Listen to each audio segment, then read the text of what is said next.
네, 오늘 밀착 카메라는 학교를 살려달라고 외치는 학생들 이야기를 전해드립니다. 지난해 회계 비리가 불거졌던 서울 실용음악고등학교 학생들입니다. 연습실이 사라지는 등 학습권을 보장받지 못하고 있다면서 교장을 해임해달라고 요구하고 있습니다. 이선화 기자입니다. 이른 아침, 고3 김가영 학생이 서둘러 집을 나섭니다. 교복 차림이지만 갈 곳은 학교가 아닙니다. 이제 신당역 밑에서 이제 친구 한 명 만나가지고 이제 지하철 타고 을지로 사가에서 환승해서 이제 갈 예정이에요.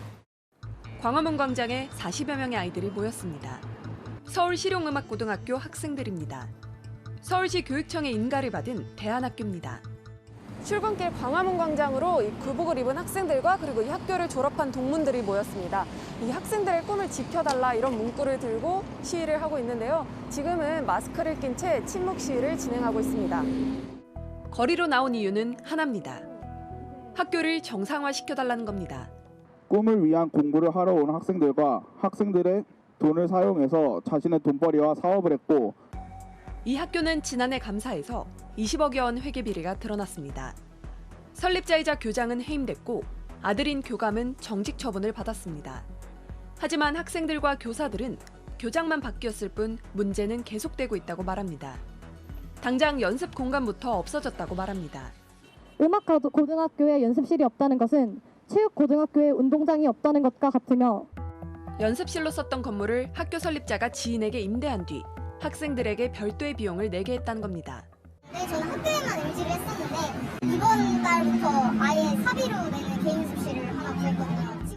성희롱성 발언으로 쫓겨났던 시간 강사가 최근 학교와 계약 관계를 얽히면서 다시 나타났다고도 말합니다.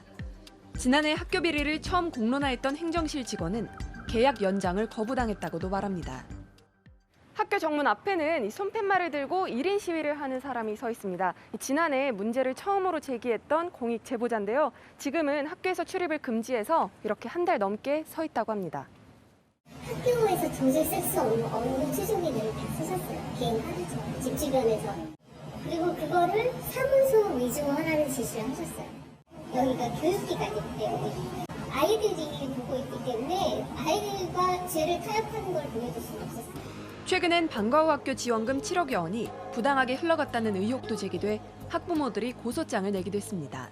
그 수업료는 다 받아왔지만 수업 42시간을 거의 7년 동안 하지 않으신 거죠. 학교장을 만나봤습니다.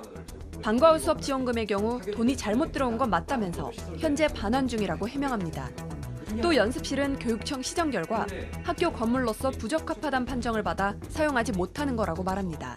서울시 교육청에서 시정 조치가 내려왔습니다. 그러니까 가이드라인이 없으니까 부족한 연습실을 외부 공간을 임대하여 사용했지만 임대 건물은 사용이 안 된다. 그러면서 학부모와 교사들이 자신을 해임시키기 위해 아이들을 이용하는 거라고 말합니다. 학생들이 잘 모르셨어요. 근데 그 백그라운드는 누구냐면은 그 학부모들의 자녀들이고요. 다 그냥 교장 해임이에요. 그 이야기가 뭐겠어요. 본인들이 학교 운영을 주도적으로 하기 위한 저는 계획이라고 생각하고. 학교 측은 정상화를 방해하는 집단 행동에 대해 법적인 대응을 하겠다고 밝혔습니다. 학생들은 불안해합니다. 지금은 온라인 수업을 듣고 있지만 다가올 개학이 걱정스럽습니다. 학교 일도 신경 쓰이고 입시도 신경 쓰이고 하나만 신경 써도 힘들 그런 시기인데 정말 힘들고 지금 너무 오랜 시간 동안 일해가지고 지치기도 하고. 파행이 길어질수록 그 피해는 고스란히 학생들에게 돌아갈 뿐입니다. 곧 있으면 등교 개학을 합니다. 학생들은 친구들과 수업을 듣고 추억을 쌓는 그런 평범한 일상을 간절히 바라고 있습니다. 밀착 카메라 이선화입니다.